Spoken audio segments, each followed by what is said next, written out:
ఆర్థిక స్వాతంత్ర్యం అనగానే మనందరికీ గుర్తొచ్చేదేంటి? బ్యాంక్ బ్యాలెన్స్ కదా. కానీ నిజానికి అది మన బ్యాంక్ అకౌంట్లో ఉండే డబ్బు కాదు, మన బుర్రలో ఉండే ఆలోచన విధానం. ఈరోజు మనం ఆ రిచ్ మైండ్ సెట్ వెనుక ఉన్న అసలు రహస్యాన్ని బ్రేక్ డౌన్ చేద్దాం. సో డైరెక్ట్గా టాపిక్లోకి వెళ్ళిపోదాం.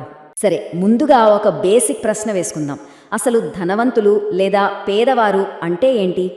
ఈ సోర్స్ మెటీరియల్ ప్రకారం మనం ముందుగా ఈ డెఫినేషన్ని పూర్తిగా మార్చుకోవాలి.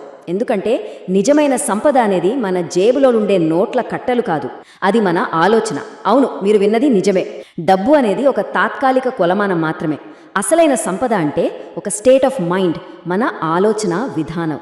ఈరోజు మనం కవర్ చేయబోయే ముఖ్యమైన 5 అంశాలు ఇవే. మైండ్ సెట్ని ఎలా మార్చుకోవాలి, సమస్యలకి అవకాశాలకి మధ్య తేడా ఏంటి, టైంకి ఉన్న వాల్యూ, అలాగే ఈ మైండ్ సెట్తో ఒక వ్యాపారాన్ని ఎలా నిర్మించవచ్చు అనేవి వరుసగా చూద్దాం. మొదటి పాయింట్, అసలైన సంపదను పునర్నిర్వచించడం. ఇదంతా మన మైండ్కి సంబంధించిన గేమ్. మన ఫైనాన్షియల్ స్టేటస్ మారాలంటే ముందుగా మన ఆలోచనలు మారాలి. ఇది చాలా చాలా ఇంపార్టెంట్. ఈ కొటేషన్ చూడండి, ఎంత స్పష్టంగా ఉందో. ఒకవేళ పేద ఆలోచనలు ఉన్న వ్యక్తికి లాటరీ తగిలి డబ్బు వచ్చినా కొన్నాళ్ళకి మళ్ళీ వాళ్ళు పేదవారిగానే మిగిలిపోతారు. అదే ఒక రిచ్ మైండ్ సెట్ ఉన్న వ్యక్తి తన దగ్గర ఉన్నదంతా కోల్పోయినా మళ్ళీ తిరిగి సంపాదించగలడు. అంటే మన ఆలోచన విధానం అనేది ఒక ఇంటికి ఉన్న బ్లూ ప్రింట్ లాంటిదన్నమాట. ఆ బ్లూ ప్రింట్ మారకుండా మీరు పైన ఎన్ని కోట్లు కుమ్మరించినా వాళ్ళ జీవిత గమనం ఎప్పటికీ మారదు. ఇప్పుడు రెండో పాయింట్కి వద్దాం. మన దృష్టి ఎక్కడుంది? సమస్యల మీద లేక అవకాశాల మీద? ఒకే పరిస్థితిని ఈ 2 రకాల మైండ్ సెట్స్ ఎలా ఫేస్ చేస్తాయో ఇక్కడ మనం అర్థం చేసుకోవాలి. ఇక్కడ ఈ రెండిటికి మధ్య ఉన్న తేడా గమనించండి. పూర్ మైండ్ సెట్ ఉన్నవాళ్ళు ఎప్పుడూ కష్టం, అడ్డంకులు, సమస్యల గురించే మాట్లాడుకుంటారు. దాంతో వాళ్ళు అక్కడే ఆగిపోతారు. కానీ రిచ్ మైండ్ సెట్ ఉన్నవాళ్ళు అలా కాదు.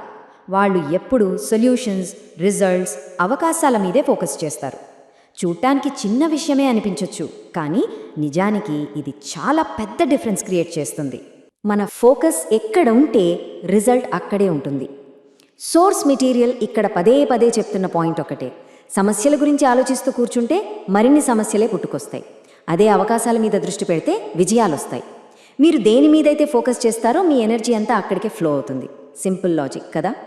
ఇక మూడో విభాగం, డబ్బు కంటే సమయానికి ఎక్కువ విలువ ఇవ్వడం. అసలు ధనవంతులు దేన్ని ఎలా వాల్యూ చేస్తారు అన్నది ఈ కాన్సెప్ట్ మనకు భలే క్లియర్గా వివరిస్తుంది. ఇక్కడ ఒక ఇంట్రెస్టింగ్ కంపారిజన్ చూద్దాం. పేద ఆలోచనలు ఉన్నవారు కొంచెం డబ్బు మిగులుతుంది కదా అని తమ విలువైన సమయాన్ని గంటల కొద్దీ వేస్ట్ చేయడానికి ఏమాత్రం వెనకాడరు. కానీ రిచ్ మైండ్ సెట్ వాళ్ళ అప్రోచ్ పూర్తిగా వేరు. వాళ్ళు తమ సమయాన్ని సేవ్ చేసుకోవడం కోసం డబ్బును చాలా సంతోషంగా ఖర్చు పెడతారు. ఎందుకో తెలుసా? ఆ మిగిలిన టైంలో వాళ్ళు తమ స్కిల్స్ని, శ్రమను మల్టిప్లై చేసుకొని మరింత వేగంగా ఎదుగుతారు కాబట్టి. గుర్తుపెట్టుకోండి, ఒక్కసారి ఖర్చయితే మళ్ళీ వెనక్కి తేలని ఏకైక కరెన్సీ ఏదైనా ఉందంటే అది టైం మాత్రమే.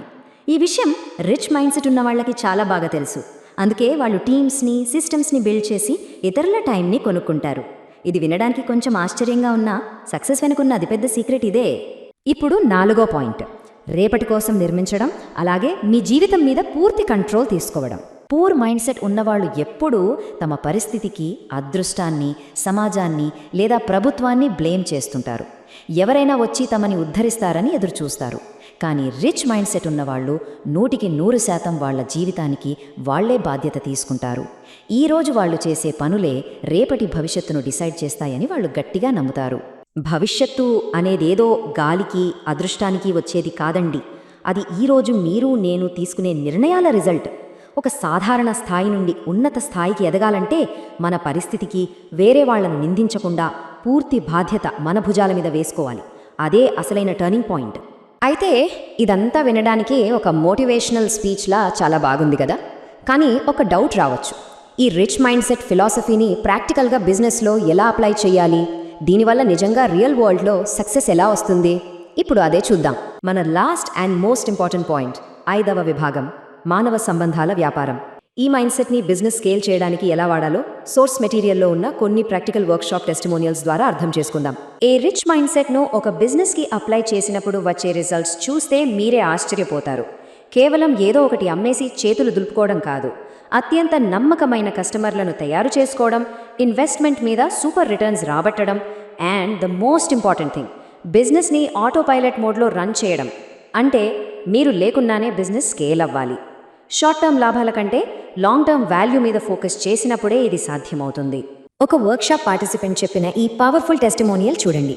బిజినెస్ అంటే కేవలం డబ్బులిచ్చి వస్తువులు తీసుకోవటం కాదు, అది ప్రాథమికంగా మానవ సంబంధాలకు సంబంధించిన విషయం.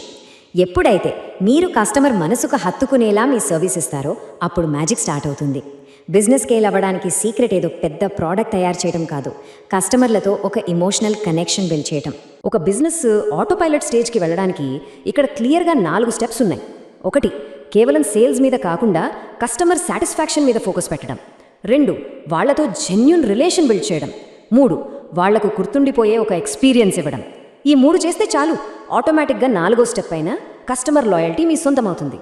మీ బిజినెస్ దానంతట అదే రన్ అయ్యే ఒక సిస్టంలా మారిపోతుంది. సింపుల్గా చెప్పాలంటే రిచ్ మైండ్ సెట్ అనేది ఒక సాధారణ కస్టమర్ ఇంటరాక్షన్ని లైఫ్ లాంగ్ రిలేషన్షిప్గా మార్చేస్తుంది.